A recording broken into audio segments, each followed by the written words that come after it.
마가복음 15장 16절에서 32절까지 말씀입니다.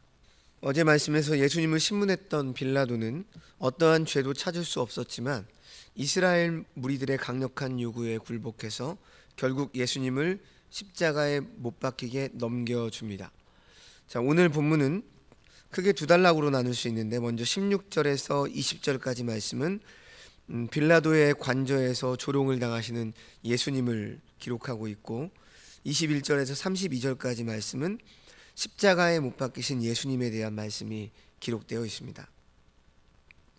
빌라도가 예수님을 십자가에 못 박도록 넘겨주자 16절 이하의 말씀을 보시면, 군인들은 예수님에게 채찍질을 하고 빌라도의 관저 브라이도리온의 뜰 안으로 끌고 간 후에 지속적으로 예수님을 희롱을 하고 있습니다. 17절에서 19절 말씀을 보시면, 예수께서 자색옷을 입히고 가시관을 엮어 씌우고 격리하여 이르되 유대인의 왕이여 평안할지어다 하고 갈대로 그의 머리를 치며 침을 뱉으며 꿇어 절하더라, 이렇게 말씀합니다. 군인들은 예수님에게 자색옷을 입히고 가시관을 만들어 씌웠습니다. 자색옷을 입혀 마치 왕족처럼 보이게 하였고, 면류관이 아닌 가시관을 만들어서 예수님께 씌우며 유대인의 왕이여 평안할지어다 하며 꿇어 절하며 조롱을 합니다. 하지만 예수님께서는 이러한 치욕스러운 상황에서도 아무런 반응을 하지 않으시고 침묵을 하십니다. 앞서 빌라도가 신문할 때도 침묵을 하셨고, 자신을 희롱하는 군인들 앞에서도 침묵하십니다. 왜 예수님은 이런 상황 속에서도 침묵을 하셨을까요?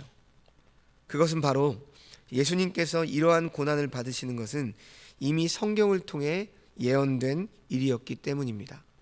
이사야서 50장 6절 말씀을 보시면, 나를 때리는 자들에게 내 등을 맡기며 나의 수염을 뽑는 자들에게 나의 뺨을 맡기며 모욕과 침뱉음을 당하여도 내 얼굴을 가리지 아니하였느니라, 이렇게 이미 예언이 되어 있었습니다. 예수님은 대응할 힘이 없기에 침묵하신 것이 아니라 하나님의 말씀이 성취되어야 함을 아시기 때문에 고난 속에서도 철저하게 침묵을 하신 것입니다. 그렇다면 오늘을 사는 우리들도 우리의 삶 속에서 하나님의 뜻을 이루기 위해 당하는 고난이 있다면 우리는 때때로 묵묵히 침묵함으로 그 고난을 겪는 것이 필요합니다. 묵묵히 그 길을 걸어가는 삶이 필요합니다. 왜 그렇습니까? 결국 말씀대로 다 이루어질 것이기 때문입니다. 세상에, 그리고 나의 억울함을 굳이 계속 말할 필요가 없습니다. 왜냐하면 우리가 말씀대로 살고 있다라고 한다면 반드시 그 말씀대로 우리의 삶이 이루어질 것이기 때문에 우리는 때때로 침묵하며 묵묵히 우리의 삶을 살아갈 필요가 있다는 것이죠. 그것이 그리스도를 따르는 제자의 삶입니다. 우리 성도들도 하나님의 약속의 말씀이 반드시 성취되고 이루어질 것을 믿고 확신하는 자들이기 때문에 그렇게 살 수 있는 이유가 됩니다. 자, 계속해서 21절 이하의 말씀을 보시면 예수님은 십자가에 못 박히시기 위한 발걸음을 시작합니다. 마침 알렉산더와 루포의 아버지인 구레네 사람 시몬이 시골로부터 와서 지나가는데 그들이 그를 억지로 같이 가게 하여 예수의 십자가를 지우고, 이렇게 기록하고 있죠. 당시 십자가형에 처해진 죄수들은 처형장까지 자신이 처형당할 나무를 직접 지고 가야만 했습니다. 그것은 보통 평행으로 못 박힐 나무, 즉 가로 기둥을 들고 갑니다. 그리고 형장에서 수직으로 세워질 나무가 있죠. 세로 기둥이죠. 그래서 맞춰서 십자가가 완성이 되는 것입니다. 그러니까 우리가 혹시 영화를 봤는지 모르겠는데 십자가가 완성돼 가지고 그것을 이렇게 지고 가는 것은 성경적이 아니죠. 기둥 하나만 짊어지고 가는 겁니다. 나머지 기둥은 골고다에 예비가 되어 있죠. 자, 요한복음 19장 17절에서는 예수님께서는 자신의 십자가를 지고 갔다라고 기록을 하고 있습니다. 예수님은 십자가에 가로 기둥을 지고 끌려가셨고, 예수님은 군인들의 채찍질과 희롱으로 인해 체력이 남아있지 않았습니다. 그래서 십자가를 지고 골고다까지 가실 수 없었습니다. 예수님이 십자가를 지고 갈 수 없는 상태가 되자 군인들은 마침 지나가는 구레네 사람 시몬을 억지로 끌고 와서 예수님의 십자가를 함께 지도록 했죠. 이 구레네는 오늘날 아프리카 연안 도시인데요. 그곳에 그 당시에 유대인 디아스포라들이 많이 살고 있었습니다. 그래서 시몬도 디아스포라 유대인이었을 것으로 여겨집니다. 아마 구레네인 시몬은 유월절 명절을 지키기 위해서 예루살렘에 순례하러 올라왔을 것입니다. 그런데 그는 지나가다가 붙들렸고 억지로 어쩔 수 없이 십자가를 지고 예수님의 처형장까지 같이 가게 됩니다. 그런데요, 지금 본문에서 마가는 시몬을 어떻게 소개하고 있습니까? 알렉산더와 루포의 아버지로 소개하죠. 자, 만일 시몬의 두 아들들이 초대교회에 알려진 인물이 아니었다면 구테여 마가가 지금 이 이름을 언급하지 않았을 것입니다. 우리가 잘 아는 로마서 16장 13절에는 주 안에서 택하심을 입은 루포와 그 어머니에게 문안하라. 그의 어머니는 곧 내 어머니니라 라는 말씀이 있습니다. 만일 로마서의 그 루포가 지금 마가복음에 등장하는 이 루포라고 한다면 오늘 본문의 구레네 시몬은 우연히 억지로 이 십자가의 길에 동참을 했지만 이 사건을 통해서 예수님을 그리스도로 믿게 되는 놀라운 역사를 체험하게 되는 것이죠. 그리고 그 이후에 그의 아내와 그의 두 아들 모두 예수님을 믿고 초대교회가 세워지는데 귀한 실제적인 역할까지 한 것으로 이어지게 된 것입니다. 시몬은 예수님의 십자가의 길에 억지로 동참을 했지만 그 또한 하나님의 섭리 가운데 있었던 일이고 결국 그로 인해서 놀라운 구원의 은혜를 입게 된 것이죠. 자, 계속해서 22절에서 24절 말씀, 그 말씀을 보시면 예수님은 이제 골고다에 도착하신 후에 고통을 경감시키도록 모략을 탄 포도주를 건네받았지만 거절하십니다. 모략은 나무에서 나는 단맛이 나는 진액인데요, 그 당시 고가의 약재였습니다. 그런데 그러한 모략을 포도주에 타서 예수님께 마시게 했습니다. 이들이 이렇게 한 것은 십자가에서 처형당하는 죄수에게 그가 겪는 심한 고통을 덜어주는 마취제 역할을 했기 때문이죠. 그런데 마태복음 27장 34절 말씀에서는 지금 이 모략을 탄 포도주를 쓸개 탄 포도주 이렇게 표현을 하고 있습니다. 그런데 마태가 지금 이렇게 기록한 것은요, 구약 시편 69편 21절에서 말씀하고 있는 그들이 쓸개를 나의 음식물로 주며 목마를 때에는 초를 마시게 하였사오니 라고 하신 이 예언의 말씀이 성취로 말하고자 함이었다는 것이죠. 그렇게 함으로 예수님께서 십자가에서 죽임을 당하시는 것이 하나님의 예언에서 계시해주고 있는 메시아 그리스도로서 당하고 계시는 것이라고 하는 사실을 바로 알려주고자 한 것입니다. 군병들이 모략을 탄 포도주를 예수님께 주어 마시게 했지만 예수님께서는 이것을 거절하시고 마시지 않으십니다.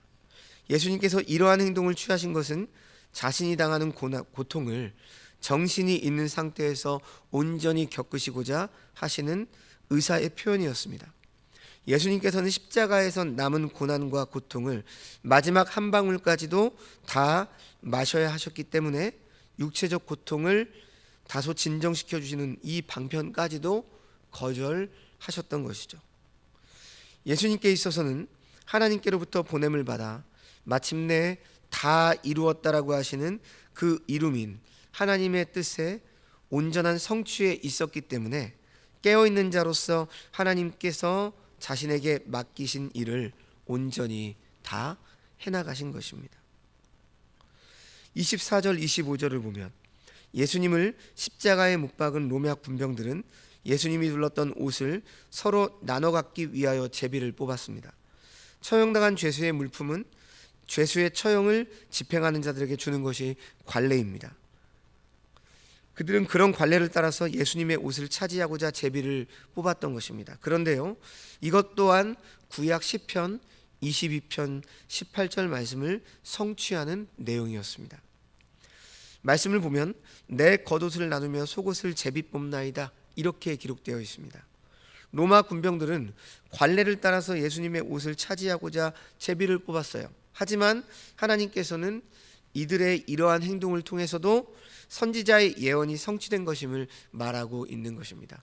그러니까 예수님의 이 십자가의 고난과 죽음은 철저히 성경에 예언된 대로 그대로 이루어졌다라고 하는 사실이죠.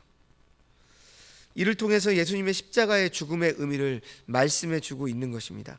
예수님이 십자가에 못 박히시던 이 일을 당하신 것은 예수님 자신의 죄 때문이 아니라 선지자들에 의해서 하나님께서 예언하신 메시아로서 그리스도로서 십자가에 못 박히심을 알려주고 있다라고 하는 사실입니다. 25절을 보면 예수님께서 십자가에 못 박히신 때는 유대인의 시각으로 제3시 곧 오전 9시였습니다. 26절에 보면 예수님을 못 박은 십자가는 유대인의 왕이라고 쓴 죄패를 달았습니다. 병행구절인 요한복음 19장을 보시면 예수님께서 십자가에 못 박히신 곳은 예루살렘 성내에서 가까운 데에다가 그 죄패에 쓴 글은 히브리어, 라틴어, 헬라어로 각각 다 써놓았기 때문에 많은 사람들이 그것을 보고 읽을 수 있었습니다.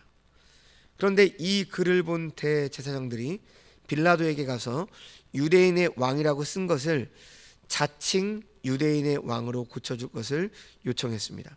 그러나 빌라도는 나의 쓸 것을 썼다라고 하며 그들의 요청을 거절하였습니다. 27절을 보면 예수님께서 못 박힌 십자가의 좌우 양편에는 강도 2명도 함께 달려 있었죠. 그런데 지금 본문의 강도는 우리가 흔히 알고 있는 그런 강도의 개념이 아니라 나라를 어지럽힘, 정치범을 가리키는 표현입니다.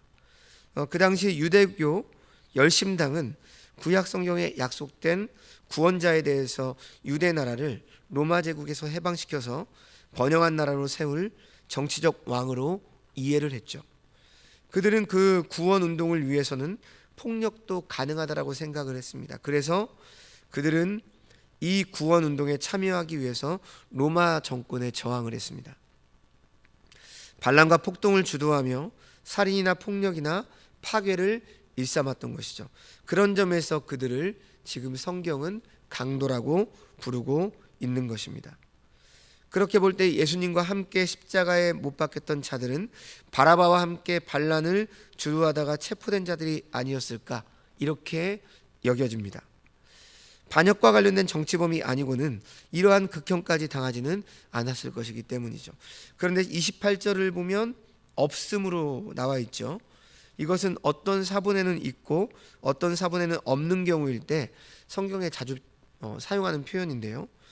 고대 권위 있는 사본들은 대부분 없는데 후기의 어떤 사본에는 바로 이사야 53장 12절을 인용해서 이는 성경을 이루려 함이니 일러스되 저가 범죄자와 함께 헤아림을 받았느니라, 이 말씀이 삽입이 되어 있습니다. 사실 이사야서의 인용글을 넣든지 넣지 않든지 간에 예수님이 반란 제목으로 반란죄를 지은 자들과 함께 못 박힌 것은 바로 구약 이사야 성경이 그대로 이루어진 것입니다. 하나님 아버지의 뜻을 받들어 섬기기 위해서 오신 예수님은 마침내 십자가에 못 박히심으로 죄인의 한 사람이 되셨습니다. 그런데 이 모습을 보고 있는 사람들의 반응은 어땠습니까? 29절 30절을 보면 예수님이 십자가에 못 박혀 매달려 있을 때 지나가던 자들이 머리를 흔들며 예수님을 모욕하며 아하, 성전을 헐고 사흘에 짓는다는 자여, 내가 너를 구원하여 십자가에서 내려오라, 이렇게 조롱을 하고 있죠. 지금 그들이 이처럼 행동한 것은 예수님께서 성전을 헐고 사흘 만에 짓는다라고 고발된 것 때문이었을 것입니다. 그들은 예수님이 참으로 가당치 않은 터무니없는 말을 퍼뜨리고 있는 자라고 비난, 비난을 하고 성전을 헐고 사흘 만에 다시 짓는 큰 능력이 있는 하나님의 아들이라면 과연 그 능력으로 자신은 지금 왜 이 십자가에서 내려오지 못하고 달려서 죽음을 당하고 있냐? 이러한 비웃음이죠. 그러나 예수님께서 성전을 헐고 사흘 만에 다시 짓겠다라고 하신 그 말씀의 뜻은 무엇입니까? 우리는 잘 알고 있죠. 자신의 성전된 몸을 두고 한 말씀이었습니다. 곧 예수님께서 십자가에서 죽임을 당하시고 하나님의 능력으로 죽은 자 가운데서 3일 만에 부활하셔서 참된 성전이 되실 것을 말씀하신 것입니다. 하지만 지금 이들은 이러한 예수님의 뜻을 전혀 알지 못했죠. 예수님은 하나님의 아들이심과 그리스도이심을 믿는 믿음에 있지 못했던 것입니다. 그로 인해서 성전을 모독하는 자로 여겨 배척함으로 하나님의 뜻을 거스리고 대적하는 자로 비난을 했던 것입니다. 그런데 이러한 이들의 행동까지 시편 22편 6절에서 8절 말씀을 보면 이 말씀이 그대로 성취됨을 우리가 확인할 수 있습니다. 나는 벌레요 사람이 아니라 사람의 비방거리요 백성의 조롱거리니이다. 나를 보는 자는 다 나를 비웃으며 입술을 삐죽거리고 머리를 흔들며 말하되 그가 여호와께 의탁하니 구원하실 걸 그를 기뻐하니 건지실 걸 하나이다. 그러니까 철저하게 구약 성경이 그대로 이루어지는 모습을 우리는 예수님의 죽음을 통해서 확인을 할 수 있게 되는 것이죠. 예수님을 모욕하는 사람들의 비웃음과 욕설은 대제사장들과 서기관들과 장로들인 유대 종교 지도자들에게서 그 절정을 보게 됩니다. 31절 32절 말씀 그와 같이 대제사장들도 서기관들과 함께 희롱하며 서로 말하되 그가 남은 구원하였으되 자기는 구원할 수 없도다. 이스라엘의 왕 그리스도가 지금 십자가에서 내려와 우리가 보고 믿게 할지어다 하며 함께 십자가에 못 박힌 자들도 예수를 욕하더라. 지금 대제사장들과 서기관 이들은 산헤드린 공회의 주도적인 인물들입니다. 그들은 예수님의 사역을 방해하고 예수님을 죽이기로 계획하고 예수님을 불법으로 체포하여 연행하고 신성 모독죄로 엮어서 사형 판결을 내리고 반란죄로 사형 집행이 이루어지도록 사주한 자들입니다. 그들은 자신들의 계획대로 마침내 예수님을 십자가에 못 박아 죽이게 되었다는 승리감에 취해서 예수님을 조롱했습니다. 스스로 구원자라고 하더니 남을 구원하기는커녕 자기 생명도 구원하지 못하는구나. 어디 당장 십자가에 내려와 네가 구원자인 것을 믿게 해보라. 이런 식의 조롱을 한 것이죠. 예수님은 자신이 구약 성경에서 예언한 하나님의 아들이신 구원자로 고난의 죽음을 통해서 자신들의 백성의 죄를 대속하여 구원하시는 것을 하나님의 뜻으로 알았습니다. 그리고 그 길을 가기로 결단했기 때문에 그들의 조롱에 끝까지 넘어가지 않으셨습니다. 사람들의 관점과 예수님의 관점은 전혀 다른 것이기 때문이죠. 자, 오늘 말씀을 마칩니다. 지금 예수님의 십자가의 죽음의 과정 속에서 예수님은 온갖 조롱과 업신여김 속에서도 자신이 가야 할 십자가의 길을 묵묵히 걸어가셨습니다. 주님께서 그렇게 십자가의 길을 걸어갈 수 있었던 이유는 바로 구약 성경에 예언된 하나님의 말씀을 성취하시기 위해서였습니다. 자기 백성들을 죄에서 구원하시기 위한 하나님의 뜻에 예수님은 순종하심으로 그 뜻을 이루신 것입니다. 오늘을 살아가는 주님의 제자된 우리 성도들 또한 이러한 주님의 길을 따라가야 할 것입니다. 그리스도인으로 말씀대로 이 땅을 살아갈 때 우리 역시 세상의 갖은 조롱과 배신을 비롯해 여러 모양의 고난을 당하기도 합니다. 바로 이러한 고난의 길을 걸어갈 때 우리들 또한 하나님의 약속의 말씀을 믿고 그 말씀이 반드시 성취될 것을 확신하면서 우리의 부르심을 따라 묵묵히 우리의 제자의 삶을 살아내야 할 것입니다. 또한 오늘 말씀 속에서 예수님을 십자가에 달려 죽인 자들은 다름이 아닌 그 당시 유대교 대제사장을 비롯해 그들을 따른 자들이었음을 우리는 주목해야 합니다. 성도 여러분, 유대 지도자들이 예수님을 죽인 근본적인 이유는 무엇 때문입니까? 그것은 바로 예수님에 대한 무지함, 성경 말씀에 대한 무지함과 자신들의 기득권을 유지하려는 세상적인 욕망 때문이었습니다. 그들도 구약 성경에 예언된 메시아를 기다리고 있었습니다. 그런데 예수님이 그분이라고 하는 사실을 알지 못했습니다. 그렇기 때문에 예수님이 자신을 그 구원자라고 할 때 인자라는 표현을 쓰셨죠. 다니엘서 말씀에 기록되어 있는 것처럼 오히려 하나님을 모독하는 자로 여긴 것입니다. 결국 하나님을 위한답시고 하나님의 아들이신 하나님이신 예수님을 죽인 것입니다. 그리고 당시 대제사장들은 막강한 정치적 권위와 물질적인 풍요를 누렸습니다. 그것을 지탱하는 힘은 바로 율법 해석과 적용이었습니다. 그런데 예수님이 율법을 완성하러 오셔서 그 율법을 바르게 해석하심으로 많은 사람들이 예수님의 가르침을 따랐습니다. 바로 이런 사실에 그들은 위기감을 느꼈었고 예수님을 바로 책잡아 죽이려 계획하고 마침내 이방 정치 세력을 빌려서 예수님을 죽이고 말았던 것입니다. 성도 여러분, 우리 또한 진리의 말씀으로 깨어있지 않으면, 말씀에 무지하면 지금 이 유대 지도자들과 같이 주님을 십자가에 못 박는 그런 삶을 살아갈 수 있다라고 하는 사실입니다.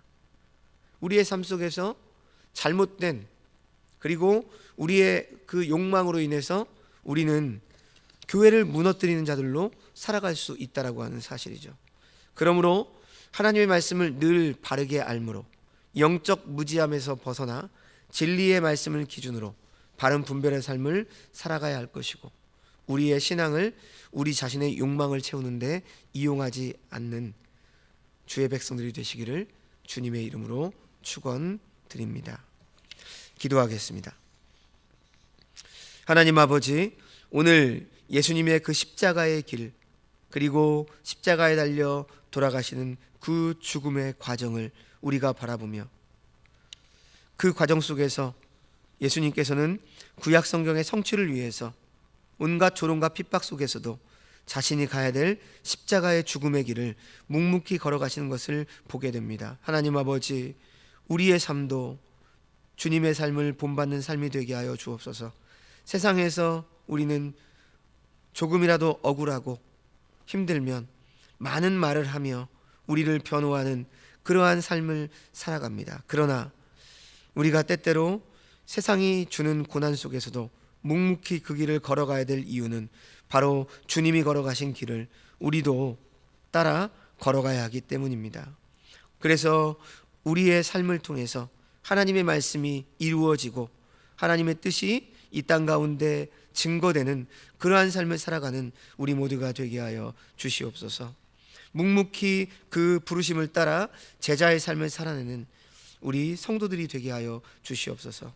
또한 진리의 말씀을 바로 알지 못하면, 영적 무지함으로 깨어있지 않으면 우리도 주님을 십자가에 못 박는 그러한 삶의 형태를 살아갈 수가 있음을 우리가 알고 늘 깨어 기도함으로 하나님의 말씀을 바르게 알고 영적 무지함에서 벗어나 하나님의 말씀을 기준으로 분별의 삶을 살아가게 하여 주옵시고, 그리고 우리의 신앙을 우리의 욕망을 채우는 데 이용하지 않는 주의 백성들이 다 되게 하여 주시옵소서.